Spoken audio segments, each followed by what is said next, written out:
Então vamos lá, alocação de memória agora. Sempre que escrevemos um programa é preciso reservar espaço para as informações que são processadas. Para isso utilizamos as variáveis. Uma variável é uma posição de memória que armazena uma informação que pode ser modificada pelo programa. Ela deve ser definida antes de ser usada. Então, quando eu crio uma variável, quando eu declaro uma variável, é a mesma ideia ali, pegar um espaço de memória do tamanho daquela variável, igual a gente viu na aula de ponteiro. Ponteiro está sendo tratado como um espaço de 4 bytes ali. Assim, é isso o espaço que ele gasta. Então, quando eu crio uma variável, ele pega lá 4 bytes para fazer o que ele precisa. Só que aquilo eu declaro antes, né? Então, assim, infelizmente, nem sempre é possível saber tempo de execução, quanto de memória um programa irá precisar. Ali é o exemplo. Faço um programa para cadastrar o preço de N produtos, em que N é um valor informado pelo usuário. Então, assim, eu não posso fazer da forma que está na segunda linha ali. Ele declarou um N, depois declarou um I, e aí ele colocou double produtos N. Por que eu não posso? Porque N não tem valor. Esse N tem que estar definido. Tem que colocar um N igual a 10, ou a gente até fez coisas assim, tem que estar igual está embaixo ali, ó. Apesar de não ser indicado, funciona. Receber do usuário. E aí ele tem ali um valor, um inteiro qualquer, um 10, um 5, não sei. E aí ele cria o vetor daquele tamanho. De tamanho 5, 10, 20, o que for. Funciona. Isso em tempo de execução. Mas o ideal é fazer a alocação dinâmica. E a gente vai ter 4 funções básicas para fazer isso. Vamos chegar lá. A alocação dinâmica permite ao programador criar variáveis em tempo de execução, ou seja, alocar memória para novas variáveis. Quando o programa está sendo executado, e não apenas quando está escrevendo o programa. A quantidade de memória é alocada sob demanda, ou seja, quando o programa precisa. Menos desperdício de memória. Espaço reservado até liberação explícita. Depois de ter liberado, estará disponibilizado para outros usos e não pode mais ser acessado. Espaço alocado e não liberado explicitamente é automaticamente liberado ao final da execução. Aqui é uma ideia, porque, por exemplo, assim, exemplo que eu usei em aula, são empresas que inicializam um software ali, vamos dizer, 8 horas da manhã, e esse software só vai ser fechado 6 horas, 5 horas da tarde. E aquilo ele vai ficar acumulando memória o tempo inteiro dentro daquilo ali. Então, no cenário de alocação dinâmica, eu paro de usar, eu posso estar liberando essa memória de forma a não ficar só trazendo mais coisas para a memória. A gente vai ficar mais claro à medida que a gente for avançar. Eu estou colocando assim, alocando posições de memória em um ponteiro P. 5 posições. É porque é um vetor, né? Então, assim, sabe que é um vetor de 5 posições. E antes eu criava o vetor lá daquela forma que eu declarava int, vet, com colchete e tudo mais. Eu posso, na verdade, à medida do que eu preciso, alocar e realocar memória. Eu vou usar essas funções, ou liberar a memória, né? A linguagem C, ANSI, usa 4 funções para o sistema de alocação dinâmica disponível na stdlib.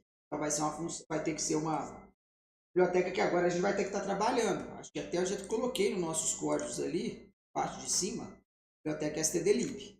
Já estava ali para esses códigos. As 3 básicas que a gente vai usar durante essa disciplina. Então, eu teria o malloc, o calloc, o realloc e o free. São as 4 funções básicas que a gente vai estar utilizando. O malloc é de alocação. Se a gente observar ela, a cara dela ali já mostra que ela faz o quê? Ela cria um ponteiro genérico. É aquele void, e aí eu tenho o asterisco e um nome. A gente viu no outro slide de ponteiro que não é o ideal. Mas essa é uma função pronta que funciona muito bem.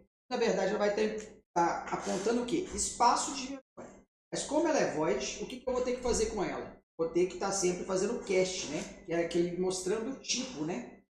Eu falei sobre isso. É aquele que ficava sempre lá. Asterisco inteiro, asterisco char, e vai aparecer aqui de novo. Quando o número de bytes que queremos alocar, 1, ele aloca na memória e retorna um ponteiro void ali, primeiro byte alocado. O ponteiro void pode ser atribuído a qualquer tipo de ponteiro via typecast. Vai ficar fazendo mais sentido quando tiver um código aqui, ó, tipo esse. No primeiro typecast é de char, no segundo typecast é de int. Então, o que é o typecast? Aqui está entre aqueles parênteses. Então, no primeiro caso, ele está o quê? O char criou um ponteiro para char, colocou. P vai receber o quê? Typecast de char, apontando para uma malloc de 1000. O que recebe ali? O que é o 1? Qual que é a unidade de medida que está ali dentro? A unidade de medida que está ali dentro são os bytes. Então é 1000 bytes. E aí a gente só fazer uma conta boba, né? Naquela ideia que a gente viu. Tipo, um inteiro, por exemplo, ocupa 4. Então eu teria assim, no todo ali, pegava os 1000 dividido por 4 no dia inteiros que eu podia ter. Agora char tem outro tamanho. Vamos assim, tá. Alocar espaço para 50 inteiros. Segundo caso. E aí aparece um elemento que vai ser importante para a gente. Eu tenho um inteiro, asterisco ali, o ponteiro P, onde P é o cache de inteiro, ou seja, estou falando que eu vou trabalhar com um malloc de 50 vezes o sizeof de int. Sizeof é uma função para retornar o tamanho de alguma coisa. Ali ele está retornando o quê? O tamanho de inteiro. O tamanho de inteiro a gente viu lá na outra que é 4. E ali, no fim das contas, ele está fazendo o quê? Um malloc de 200, que é 50 vezes 4. Mas só para passar a trabalhar, não mais colocando esse valor inteiro no que é o ideal. E vai por algum motivo, isso não está preciso de ser 4, assim, 4 não é algo preciso, então o que eu tenho que fazer? Tem que descobrir o tamanho. E aqui por essa operação, foi rodado ali, né, o comentário que está na frente é que o que?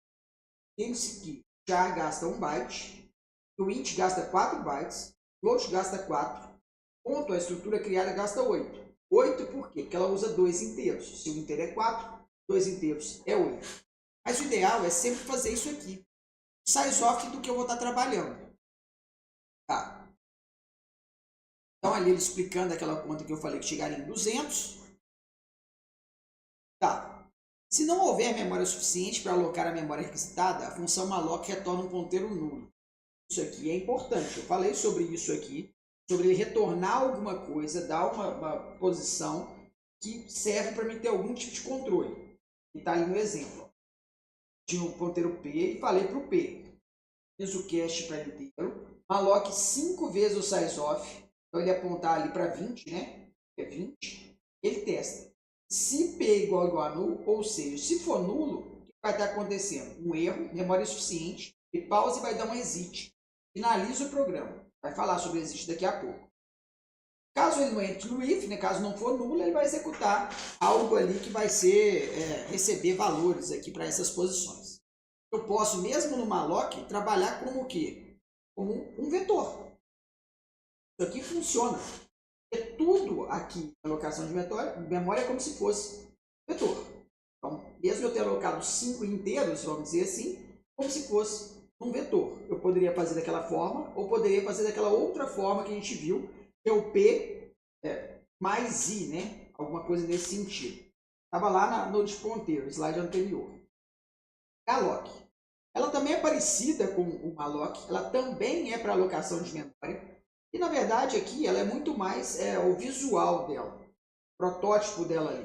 Ele vai estar explicando ele aqui. A diferença grande que ele tem é que ele inicializa as posições alocadas com valores de 0. Ele dá 0 para os valores, ele inicializa os valores. Pode ser visto como um ganho, né, como uma coisa de mudança. Então, pode ser legal isso aqui. Então, inicializa ele lá como 0. Olhando de uma para outra, esse código que vai me mostrar as duas, o que eu tenho aqui de fato? A de cima eu tive que fazer o quê? 50 vezes sizeof tipo inteiro. Então, o sizeof inteiro ia voltar como 4, 4 vezes 50 deu 200. O de baixo eu tenho o quê? Basicamente, no lugar da multiplicação, eu tenho uma vírgula. Ele vai ter vai receber dois atributos. O primeiro é uma quantidade e a segunda é um tamanho. Então, ali ele está pegando o quê? O 50 e o 4. O que ele faz? Ele é 50, aquele 4. O outro ele faz o quê? Ele aloca 200 espaços. O espaço é o mesmo. Só funciona bem por quê? Porque eu sei que eu estou trabalhando com inteiros.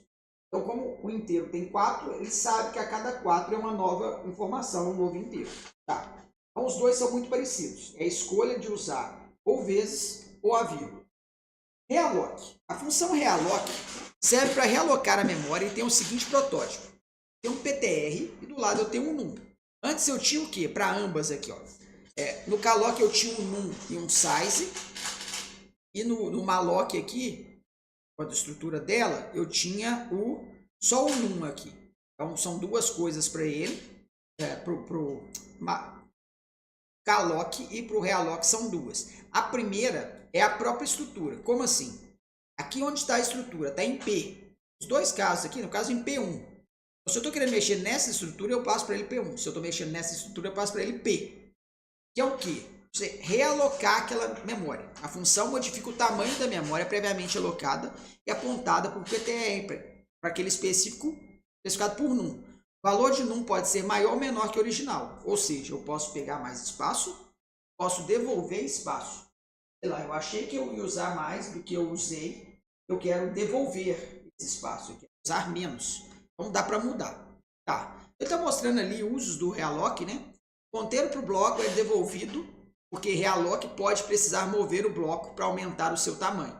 Se ocorrer, o conteúdo antigo é copiado para o novo bloco e nenhuma informação é perdida. Aqui é um cenário que ele quer deixar todo mundo um na frente do outro. Então pode ser que não tenha um bloco aonde está, assim, como se fosse assim, eu aloquei 50, quero alocar mais 50. Mas logo após as 50 já tem algum outro tipo de informação. Então eu não vou conseguir alocar 100 sequencialmente ali. Então o que ele faz? Ele copia essa parte inicial, copia esses 50 primeiros e manda para outro lugar onde ele vai ter 100 de uma vez só. Teria as duas coisas aqui, 100 em sequência. Só que aqui, se o PTR for nulo, aloca o numbits e devolve um ponteiro, igual o malloc. Se num é 0, a memória apontada para o PTR é liberada. Então assim, calma. Ok a ideia? Se eu colocar o tamanho, se era 50, eu mudar para 100, ele dobra o tamanho. Se era 50, eu colocar para 0, ele libera o tamanho. Esse 50 também pode ser 25 e por aí vai. Outra coisa que ele está falando é o quê? Se a memória, se não houver memória suficiente para alocação, um ponteiro nulo é devolvido e o bloco original é deixado inalterado. Então ele não mexe lá no P. O P que estava aqui antes não vai ser mexido. Os 50 primeiros que eu tinha eu não mexo, se vai dar algum problema. E a última função é o free. Diferente das variáveis definidas durante a escrita do programa, as variáveis alocadas dinamicamente são liberadas automaticamente pelo programa. Quando alocamos memória dinamicamente, é necessário que nós a liberemos, quando ela não for mais necessária. Para isso existe a função free, cujo protótipo é aquele ali, e a forma de uso é só um free no final. Quando eu não quero mais usar aquele espaço de memória, eu libero ele. Então, isso vai ser importante e isso também vai se aplicar no nosso próximo assunto, que é a questão de arquivos, porque lá vai ter coisas parecidas com essa, no sentido que eu também vou fazer um tipo de leitura, também vou estar ocupando um espaço de memória de alguma forma, que vai ser um buffer, a gente vai falar sobre isso. E depois eu vou ter que liberar esse espaço, porque senão vai vir a dar problema, ele grava num buffer, eu perco a informação e tudo mais, mas vamos deixar para lá. Alocação de arrays. Para armazenar um array, o compilador calcula o tamanho em bytes. Só que é o que eu falei, ali ele está pensando como se fossem variáveis, mas no fim, tudo que está ali é um array. É a forma da gente ver. Então, tipo, ele já vai estar todo mundo ali. E aqui mostra que eu posso fazer esse caminhamento aqui do P na posição I, porque não deixa de ser um vetor. Então, nada mudou aqui, não tem nada que é diferente. E o FreeP funciona do mesmo jeito, não tem nada diferente. Aqui tem uma informação diferente. Eu tenho uma coisa ali que a gente viu no outro. E o que eu falei no outro foi o quê? Ponteiro para ponteiro. Apareceu isso aqui, nesse caso você não vai fechar essa aula aqui, esse slide. Você vai simplesmente ignorar. A gente não vai ver ponteiro para ponteiro. É o que tem aqui, ó. Mesma ideia que teve lá na outra aula, ponteiro de ponteiro, não queremos trabalhar com isso. Vai ter aqui agora constante. Constante é algo que também a gente não vai trabalhar. Sugiro a leitura, sugiro que vocês saibam o que é. E é aquilo de variável global, vamos dizer assim, que eu comentei na última aula e estava também nos slides, que a gente deve evitar, para não dar problema com variável local. É algo que eu declaro antes, veio desse define aqui, e aí onde eu for usar esse max elemento 10 ali, max elementos, o 10 vai estar lá. Ele serve para ser usado no código inteiro, algumas coisas nesse sentido. Variável global, faça a leitura, tenta ver o que é, mas não se preocupe com isso aqui. Sobre a questão de alocação, preciso conhecer as 4 funções, e não são nada demais, e entender que elas funcionam vetor. Tem no nosso trabalho questões para trabalhar isso aqui, para cuidar disso aqui. Então, observem elas lá. Tá.